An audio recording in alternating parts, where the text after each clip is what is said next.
think that I came through at a time, I think people are more open now, but it's still, difficult for someone to, and not just because I'm, whatever, I'm, a lesbian woman or whatever, and I don't like,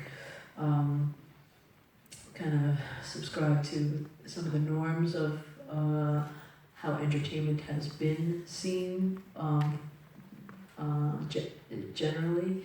But I think that it wasn't just because of that. I think it's very difficult as an artist of any kind, in any form, even a traditional form, to come through completely unaltered or unscathed or unchanged in who they are, because it's very difficult to not succumb to the pressures of being told what to do and how to do it. I think there's and we were just having this conversation 10 minutes ago with this very incredible artist that I know, Michel Comte. We were in my dressing room, and he's a fantastic photographer. Yeah, exactly. We were talking about just like money and people investing and things like that, and oftentimes it comes down to non-creatives kind of pushing their agenda and their will on creatives, because of the money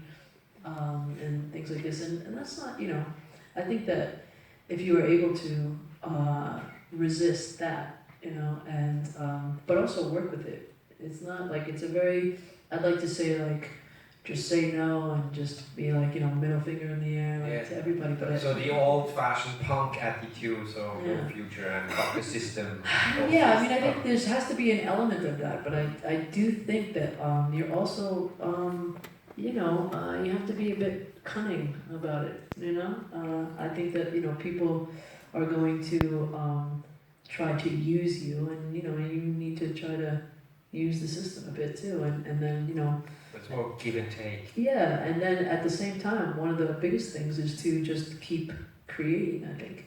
I think that once you allow the goal of success or money for yourself to be why you're going to do something, you are altering the future of your actual creations. And I think that is, that's what sometimes some of the battle does to you. You just want to ultimately get through after a while, and just win. I ask because you grew up in a bourgeois family in terms of Long Island. Your father was a lawyer, your mother was an opera singer, not a professional opera singer, but very gifted and talented, you said in an interview.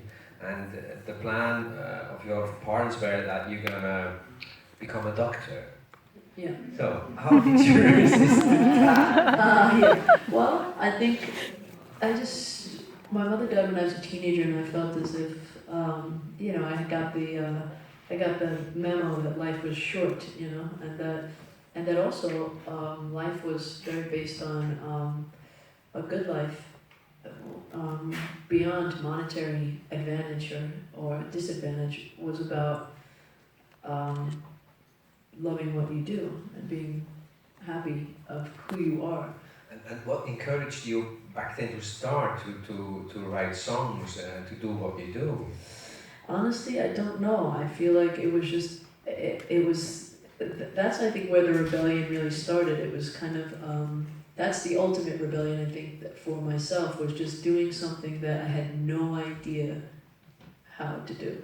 So that's the recipe.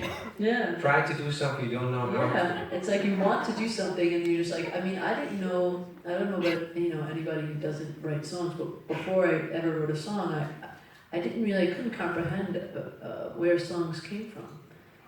It's a very mysterious thing, even to an actual songwriter.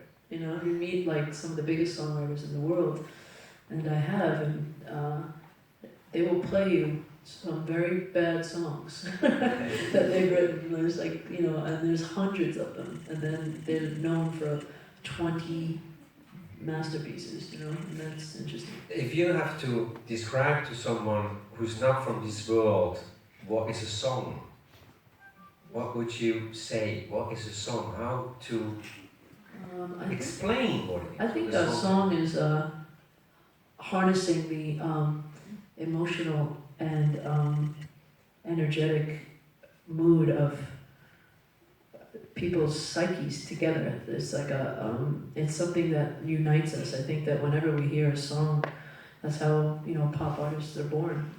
There's something in a song, energetically, emotionally, that kind of stirs all the same molecules in people. It's like that. They say there's sounds that would, that torture people. That people would like tell you anything they know, play a certain, maybe some pop songs are like that. Yeah, I know what you're talking about. But I think there's something that, and I think there's a unknown element in a song that's very interesting to me. I feel like with my experience with my song that did well, one of the songs was that it appealed to people that didn't even speak the language because they could hear the emotion in my voice, I think, a bit, and I felt that way with songs where I don't understand the language. So this is the part of the universal language of music, actually. So Yeah. it's also... Yeah, a song hits you in places that you can't name, Which song stayed so far in your life? So I've heard that you were listening also to Elvis back then, because you have taking care of business tattoo on your arm. Yeah, my dad liked all that old, that kind of rock, like from Elvis to like Johnny Cash and Buddy Holly and stuff, and my brother liked classic rock. But you're asking me what song stays, but what song you're still listening to, maybe? Well, I listen to all that stuff still, but I think, as I get older, I just keep just being so marveling at like the Stones and the Beatles still, like wondering what I could live without. I think Roy Orbison does something to me emotionally that I always feel. And the first like kind of rock and roll song I ever heard was Bohemian Rhapsody. And I was like, kind of rock and roll song. But it was operatic and so bombastic and so over the top, dramatic. Are you very much in big gestures? I'm asking because you're related somehow with Mylène Farmer, and she could only play her shows in Paris back then, 2008, stuff like that, and she would have to have a huge swimming pool, a basin, a water curtain, and they have the facilities for the stage only there to do that, so she can't tour so far. That's corresponding in a way with the Bohemian Rhapsody, the way of her show. Do you have plans to do a huge show in that terms? I don't know, I never heard this, like it's news to me. Yeah. But I don't know, I think... Did she told you that? She never told me. Oh my God. No, we haven't gotten to that part of life yet. But yeah, I think a show could be unforgettable, like I've seen some shows in my life that I'm just like, wow, I can't believe all that, it made me feel. So, I mean, I hope to just keep trying to go better and better. Time will tell if you need the pool or you stay cool. Yeah, I'd say. I might not heat the pool. Right. Hey, good to have you here. Thank you very much. I wish you all the best. Thank you, ladies and gentlemen.